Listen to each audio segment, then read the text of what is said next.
నమస్కారం రచితమైనంపల్లి గారు. నమస్తే సిరి. సో మనం చూస్తూ ఉన్నాం ఈ మధ్య కాలంలో ఎక్కువగా చాలా మంది ఫేస్ చేస్తున్నారు అని చెప్పొచ్చు. అంటే ఒక రిలేషన్‌లో ఉండి తర్వాత మూవ్ ఆన్ అయ్యి ఇంకో రిలేషన్‌లోకి వెళ్ళిపోయిన తర్వాత మనకి ఎక్స్ రిలేషన్ నుంచి ఇన్‌స్టాగ్రామ్‌లో కావచ్చు, వాట్సాప్‌లో కావచ్చు మెసేజ్ వచ్చినప్పుడు మనం దానికి రెస్పాండ్ అవ్వాలా? వద్దంటారా? బేసికల్‌గా నిజంగా కూడా ఇది నాకు తెలిసి చాలా ఎక్కువ నడుస్తుండొచ్చు. యెస్. ఇది మీరు అంటే ఓన్లీ రిలేషన్‌షిప్ అంటే అబ్బాయి, అమ్మాయి గురించి మాట్లాడుతున్నారు. ఎనీ ఫ్రెండ్‌షిప్స్ అయినా కూడా కావచ్చు కదా! ఎనీథింగ్. సో బేసికల్‌గా this is a day to day లైఫ్‌లో ఎక్కువ ఫేస్ చేస్తుంటాం. ఎందుకంటే అదే మనుషులం కదా! లైక్ రిలేషన్స్ అంత తొందరగా కొంచెం తొందరపాటు నిర్ణయంతో ముందుకు వెళ్ళిన తర్వాత చాలా ధైర్యం కూడగొట్టుకొనైనా సరే, రిగ్రెట్ ఫీల్ అయినా సరే వెనక్కి రావాలనుకుంటున్నారా వేరే ఇంటెన్షన్ తోటా అనేది మనం వాళ్ళ అవిగేషన్ నుంచి పక్కన పెడితే అసలు దీన్ని ఎలా హ్యాండిల్ చేయాలి, ఏమేం పారామీటర్స్ చెక్ చేసుకొని మనం చెయ్యాలా వద్దా అనేది కూడా చాలా డైలమా నడుస్తుంటుంది. వాళ్ళల్లో వాళ్ళు మానసిక క్షోభ చాలా మంది పడుతూ ఉంటారు. అలా అని నెగ్లెక్ట్ చేయలేరు, వదిలేసుకోలేరు. సో దీన్ని బేసికల్గా కొన్ని కన్సిడర్ చేయాల్సిన పాయింట్స్ ఏంటంటే ఈపీసీబీ అంటారు. అంటే ఏంటి అంటే ఎమోషనల్గా నువ్వు అసలు రెడీ ఉన్నావా? ఇప్పుడు ఒక రిలేషన్ మనల్ని వదిలిపెట్టి వెళ్ళింది. మీరు అడిగిన క్వశ్చన్ నాకు కొంచెం ఒక 60-70% ఓన్లీ అబ్బాయి అమ్మాయి యాంగిల్లో అడిగినట్టున్నారు. ఓ 30-40% అమ్మాయి టు అమ్మాయి అయినా అబ్బాయి టు అబ్బాయి అయినా మనం రిలేషన్స్ తీసుకుందాము. ఇంకేదైనా రిలేషన్ కూడా కన్సిడర్ చేద్దాం. సో ఆ ఎమోషనల్గా వాళ్ళు వెళ్ళేటప్పుడు మీకు వదిలిపెట్టిన గాయం అంటే లైక్ పెయిన్ తక్కువదా, డీప్ ఊండ్ చాలా నార్మల్గా ఏదో మామూలు రిలేషన్ వెళ్ళిపోయారు మళ్ళీ వస్తున్నారా, లేకపోతే చాలా ఎక్కువ పెయిన్ ఇచ్చి వెళ్ళారా? వాళ్ళతో మీ అన్యోన్యము ఎన్ని రోజుల రిలేషన్, ఆ తర్వాత ఆ పాస్ట్ రిలేషన్షిప్లో ఉన్నప్పుడు were you happy or toxic రిలేషనా? So you need to figure out ఇవన్నీ. తర్వాత ఇప్పుడు మళ్ళీ ఆ రిలేషన్ రావడానికి అవసరమా లేదా, అంటే నువ్వు మళ్ళీ భరించగలుగుతావా, ఇవన్నీ చెక్ చేసుకోవాలి. అవునా? సో ఇలాంటివన్నీ నువ్వు ఒకవేళ వస్తే మళ్ళీ నీ బౌండరీస్ నువ్వు పెట్టుకోగలుగుతావా, ఇవన్నీ ఒకసారి చెక్ చేసుకోవాల్సి ఉంటుంది. దాన్ని కొంచెం మనం డీటెయిల్డ్గా త్రో చేస్తే ఏంటంటే ఫస్ట్ నీ ఫీలింగ్స్ అంటే అసెస్ చేసుకో, అసలు నీ ఫీలింగ్స్ ఏంటి, దాని తర్వాత దీన్ని ఇంటెన్షన్స్ ఏంటి, అసలు ఈ రిలేషన్ని నేను ఒప్పుకోవడానికి ఇంటెన్షన్ ఏంటంటే అనుకుంటే గనక నువ్వు ఎమోషనల్గా రెడీ ఉన్నావా లేదా అనడానికి చాలా ఇంపార్టెంట్. ఇప్పుడు ఫర్ ఎగ్జాంపుల్ మనకు ఒక కాల్కి చిన్న గాయం అయింది సిరి. గాయం ఎట్లా అంటే ఊరికే కాస్త వెళ్తూ ఉంటే ఇలా మెలిబడి ట్విస్ట్ అయింది, కొంచెం వాపు వచ్చింది, అది కొంచెమే పెయిన్, కొన్ని రోజులకే కుదురుకుంటుంది. అదే టేర్ అయింది, అలా పడ్డప్పుడు మళ్ళీ టేర్ అయింది, టేర్ అయిపోయింది, అది ఇంకా ఒక 3-4 వీక్స్ చెప్తాడు డాక్టర్, లేకపోతే క్రేప్ బ్యాండేజ్ వెయ్యాలి, అది ఒక 2 వీక్స్ 3 వీక్స్, మొత్తానికి విరిగింది. రైట్? ఆ విరిగిన దానికి దాని తర్వాత నువ్వు యాక్చువల్లీ మ్యారథానర్ రన్నర్ అయి ఉండొచ్చు, లేకపోతే నువ్వు డాన్సర్ అయి ఉండొచ్చు. నీ కరెంట్ నీడ్ డాన్స్ చేస్తేనే నీ పొట్ట గడుస్తుంది, dance is like your life అన్నప్పుడు అప్పుడు పర్సూ చేయాల్సి ఉంటుంది కొంచెం పెయిన్ ఉన్నా. అవును, యు గాట్ మై పాయింట్. అది కూడా ఎంత అవసరమో అంతే చేయాలి, boundaries. So I'm giving this explanation to your this thing. Emotional చాలా పెయిన్ అయిందా, లేదు నార్మల్గా ఉందా, నువ్వే assess చేసుకోగలుగుతావు.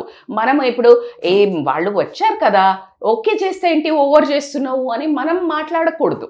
Because you should know the value of that person, positive ఉందా లేదా, అండ్ ఆ తర్వాత నువ్వు వస్తేది ఎందుకు వస్తున్నారు, reason to come back.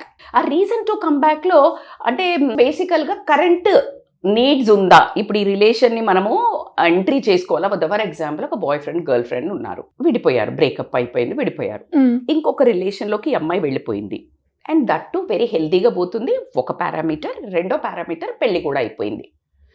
Is it now necessary to think? లేదు, అసలు ఇక జీరో, ఇంకా దాన్ని అసలు నువ్వు కన్సిడర్ చేయాల్సిన అవసరం అంటే ఎగ్దమ్ లైక్ యూ కెన్ మ్యూట్. ఎందుకంటే అది ఆ relation. If it is a friendship, ఆ నీడ్ ఏంటి, వాళ్ళ లైఫ్లో ఒక రకమైన అశాంతి, ఒక మనిషితో మనకు ఎనిమిటీ అక్కర్లేదు, ఒక రకమైన ప్లెజెంట్ లైఫ్ అవసరం లేదు అన్నప్పుడు అవసరమా లేదా, ఈ పర్సన్ తోటి నాకు ఆ బ్యాక్ ఆఫ్ ద మైండ్ నడుస్తోందా, then I need to heal this my pain especially అనుకున్నప్పుడు యూ కెన్ థింక్. అట్లా కాకుండా మీరు ఒకసారి ఆ పాస్ట్ రిలేషన్ ఇందాక నేను చెప్పినట్టు ఎవాల్యుయేట్ చేసుకోండి. పాస్ట్ డైనామిక్స్ ఎట్లా ఉండినాయి, టూ మచ్ అంటే కొన్ని ఈక్వల్ ఉంటుంది రా బాబు. జనరల్గా ప్లెజర్ ఎంత ఉంటుందో ప్రెషర్ అంత ఉంటుంది. కొన్ని రిలేషన్స్లో ప్లెజర్ తీసుకొస్తుంది, at the same time to maintain that relation you will have a pressure too. Are you ready to take that pressure, not pain. Pain is a different story. విపరీతమైన pain ఇస్తున్నారు, then that pleasure is not valid. So ఇలా మీరు ఆ reason కూడా ఇందాక నేను అన్నట్టు ఆ రీజన్ ఏంటి, ఆ పర్సన్ వస్తా అనుకుంటున్న రీజన్ ఏంటి? ఒకటి ల్యాక్ ఆఫ్ క్లోజరా, అంటే మీరు సరిగ్గా అనుకోకుండా బంద్ చేశారా లేదా ఈ మాట్లాడుకొని ఓపెన్గా, లేదు మళ్ళీ ఊరికే ఫ్రెండ్షిప్ రీకన్స్ట్రక్ట్ చేద్దాం అనుకుంటున్నారా, నువ్వు కూడా రీకన్స్ట్రక్ట్ చేద్దాం అనుకుంటున్నావా, లేకపోతే ఎందుకు గొడవలు అని అనుకుంటున్నావా? So reason to come back. లేకపోతే ఇంకా ఏమైనా అదర్ ఆలోచన ఏమన్నా ఉందా అనేది ఒకసారి మీరు యూ నీడ్ టు అండర్స్టాండ్. అట్లా కాకుండా ఇప్పుడు ఫస్ట్ నువ్వు ఎవాల్యుయేట్ చేసుకున్నావు, దీని తర్వాత you need to consider the outcomes of this thing. నేను ఓకే చెప్తే పాజిటివ్ అవుట్కమ్స్ ఉన్నాయా, నెగటివ్ అవుట్కమ్స్ ఉన్నాయా? పాజిటివ్ అవుట్కమ్స్ ఉంది. ఎందుకు? ఫస్ట్ నేను ప్రిఫర్ చేసేది ఏంటంటే ఇలాంటి రిలేషన్స్ ఏదైనా until unless it is causing us, అంటే మళ్ళీ ఏదైనా బ్యాడ్ నేమ్ అనో లేకపోతే మనకి మళ్ళా వచ్చి మనల్ని హెరాస్ చేసే కైండ్ ఆఫ్ టాక్సిక్ పెయిన్ ఉంది అంటే అది నెగటివ్ అవుట్కమ్. సో దాన్ని నువ్వు ఎంకరేజ్ చేయకపోవడమే better. So you need to write positive outcomes ఏంటి. నేను ప్రశాంతంగా ఉంటాను, నా వెల్బీయింగ్ బాగుంటుంది, మానసిక స్థితి బాగుంటుంది, నేను ఏదైతే ఒక స్ట్రెస్లో ఉన్నానో అది లేదు. అంటే ఈ పర్సన్ ఎవరైతే నన్ను వదిలిపోయారు అనే దాంతో నన్ను ఎవరైనా బ్లేమ్ చేస్తున్నట్టయితే, దాన్ని నా క్యారెక్టర్ మీద ఏదైనా పడి ఉంటే, ఈ పర్సన్ వస్తే ఒక రకంగా పాజిటివ్ అవుట్కమ్ ఏంటంటే ఈగో సాటిస్ఫై అవుతుంది. నన్ను వదిలేసిపోయారు, మళ్ళీ వచ్చారు, you will heal yourself మనస్సు.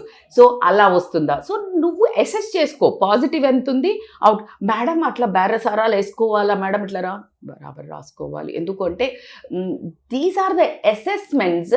నీకు ఒక జడ్జిమెంట్ రావడానికి క్లియర్ ఉంటుంది. ఎప్పుడు కానీ రెండు వైపుల మైండ్ నడుస్తున్నప్పుడు రైట్ ద పాయింట్స్, టక జర్నల్ చేయండి. Whether the negatives are more or positives are more. ఒకవేళ పాజిటివ్స్ మోర్ ఉన్నాయి but negatives are less, but the intensity of the negativity is more, then go for a negativity count. Okay. ఇప్పుడు ఆ negativity తక్కువే 2-3 రావచ్చు, కానీ దానివల్ల impact నీకు ఎక్కువ పడుతుంది అనుకో.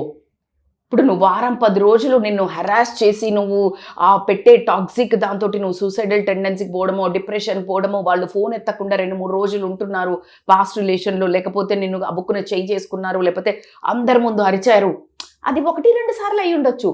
But the amount of the pain which you are really taking and emotionally ఆ టైంలో బ్రేక్ డౌన్ అవుతున్నావు, it's valid for this all pleasures. ఏదో గిఫ్ట్లు ఇచ్చాడు, లేకపోతే బయటికి తీసుకెళ్ళాడు, లేకపోతే డబ్బు ఖర్చు పెడుతున్నాడు, లేకపోతే ఇంకేదైనా, ఇది ఎక్కువ నెంబర్ కూడా కౌంట్గా. సో అది టోటల్లీ మీకు అర్థం అవుతుంది what you am saying. So that much clear అయితే ఉండాలి. అది నేను ఇది ఎవరికి చెప్తున్నాను, ఇఫ్ దే ఆర్ ఆ రకంగా ఎఫెక్ట్ చేసి పోయిన వాళ్ళు అయితే ఇంత సీరియస్గా మీరు థింక్ చేసుకోవాలి. సరే మీరు అనుకున్నారు, అవుట్కమ్స్ అంతా కథ వేసుకున్నారు, బేరీస్ వేసుకున్న తర్వాత కూడా ఓకే, ఈ మనిషి వస్తే నేను ఎంత బౌండరీస్ పెట్టాలి, అది చాలా ఇంపార్టెంట్. మళ్ళా తన్నించుకునే అవసరం నువ్వు చేయకూడదు. ఎందుకు అంటే ఫస్ట్ టైం మోసపోతే ఓకే, అది మోసము చేసిన వాళ్ళ తెలివి కళ్ళతనం అనుకుందాం, నీ మంచితనం అనుకుందాం, వాళ్ళ చెడుతనం నీ మంచితనం. రెండోసారి మోసపోతే నీ మూర్ఖత్వమే అంటారు, యు ఆర్ అ ఫూల్.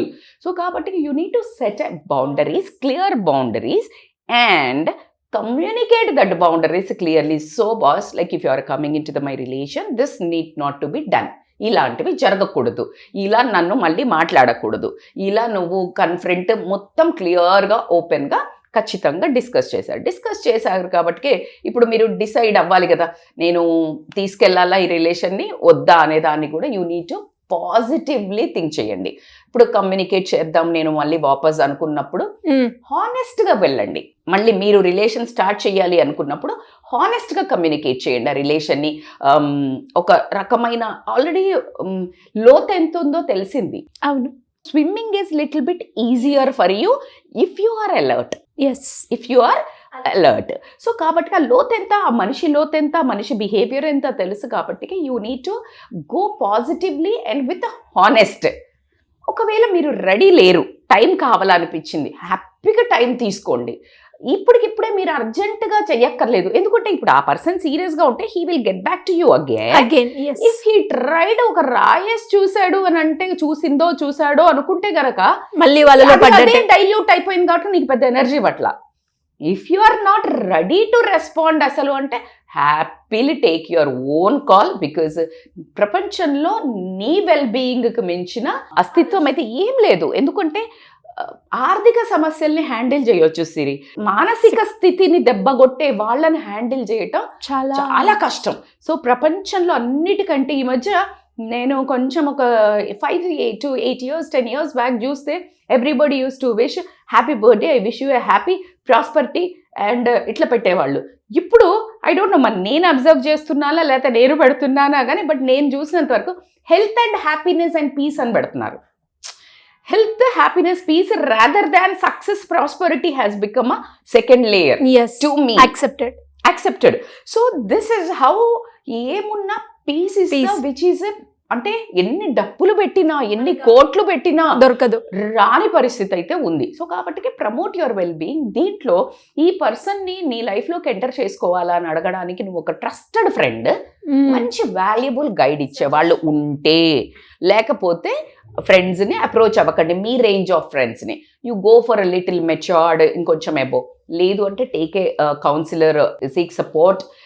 నేను ఇంత ఎక్స్పీరియన్స్ అయ్యాను నా రిలేషన్లో, మళ్ళీ వీళ్ళు వస్తా అంటున్నారు, సో ఇలాంటి వాళ్ళని నేను తీసుకోవాలా వద్దా నా లైఫ్లోకి అని you just talk to. When you talk to నువ్వు హైడ్ చేసుకుంటావు. ఎవరికన్నా చెప్పాలి అంటే లోపల నుంచి you vomit full mentally, emotionally vomit is important.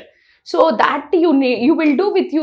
ఎప్పుడైనా ఎవరికైనా చెప్తున్నప్పుడు యూ వామిట్ సో మచ్ అంటే డాడా అని చెప్పేస్తారే ఉంటాం. మనకు ఉన్నాయి లేని అన్ని పాత తవ్వకాలన్నీ గుర్తొస్తుంది. సో అప్పుడు నీకు ఈజీ అవుతుంది, క్లారిటీ కూడా వస్తుంది.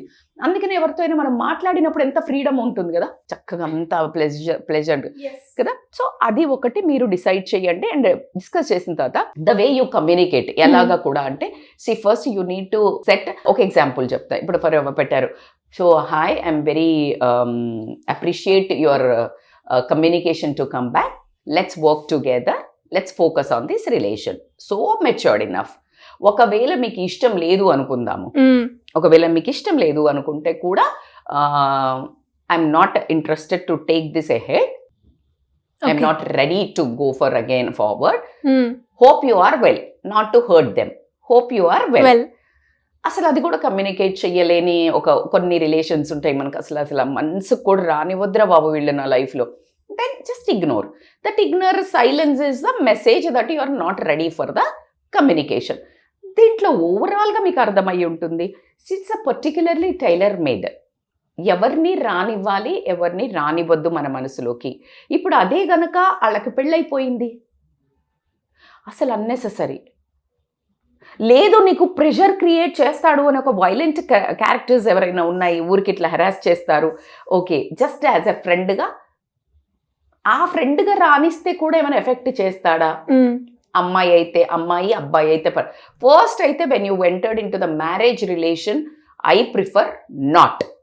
If you are loving is a జెన్యూన్గా అన్ని ఇట్లా పెట్టి వాళ్ళు స్ట్రెస్లో గురై నేను రిగ్రెట్ అయ్యాను, నేను అలా అవుతున్నాను అని అనుకుంటే కనుక నీ ఎవరైతే వచ్చిన పార్ట్నర్స్ ఉంటారో వాళ్ళతో కూర్చుని ఓపెన్గా డిస్కస్ చేసి, ఇన్ఫ్యాక్ట్ అసలు ఇంత డిస్కస్ చేయాల్సిన అవసరం లేదు, అది ఏదైనా పాస్ట్ అది చాలా టాక్సిక్ ఉంటే don't discuss, don't even entertain. So ఇది కట్ చేయండి. నార్మల్ ఫ్రెండ్స్, ఇప్పుడు యాజ్ ఇట్ ఈస్గా ఉన్న ఫ్రెండ్స్, అమ్మాయి ఫ్రెండ్స్ అయినా కూడా for giving is the best. ఎందుకు అంటే for giving and letting go makes you feel so happy, so peaceful. కాబట్టి అట్లీస్ట్ ఆ క్లోజర్ ఉంటుంది రిలేషన్లో. ఓకే, నెగిటివిటీ మన సరౌండింగ్లో లేదు, మనం హ్యాపీగా మన లైఫ్ గైడ్ చేసుకోవాలి అని అనుకుంటే కనుక ఇట్స్ బెటర్. అది మీరు మాత్రమే డిసైడ్ చేసుకోగలుగుతారు. If you are confused, seek support. బేసికల్గా సిరి ఇంకొక పాయింట్ ఏంటంటే, రిగ్రెట్ వచ్చే వాళ్ళు ఒక ఎత్తు, అంటే ముందుకు వెళ్తారు వాళ్ళు, వెళ్ళాక నీ వాల్యూ అర్థమవుతుంది. నువ్వు అరే ఎంత బాగుండే, ఇప్పుడు ఇట్లాంటి వాళ్ళే అసలు నాకు దొరకట్లేదు అని రియల్ హానెస్ట్గా నిన్ను వెతుక్కుంటూ వచ్చేవాళ్ళు ఉన్నారనుకోండి, మీరు కొంచెం పాజ్ తీసుకొని యాక్సెప్ట్ చేయొచ్చు. అలా కాకుండా ఎమోషనల్గా హర్ట్ చేయడానికి ఒక పంచింగ్ పిల్లో దొరకట్లేదు నాకు హర్ట్ చేయడానికి, ఒక సాడిజం సైకో ఉంటారు క్యారెక్టర్స్, అంటే ఇంకెక్కడ వాళ్ళ సాగవు ఆటలు, నువ్వైతేనే సాగుతావు.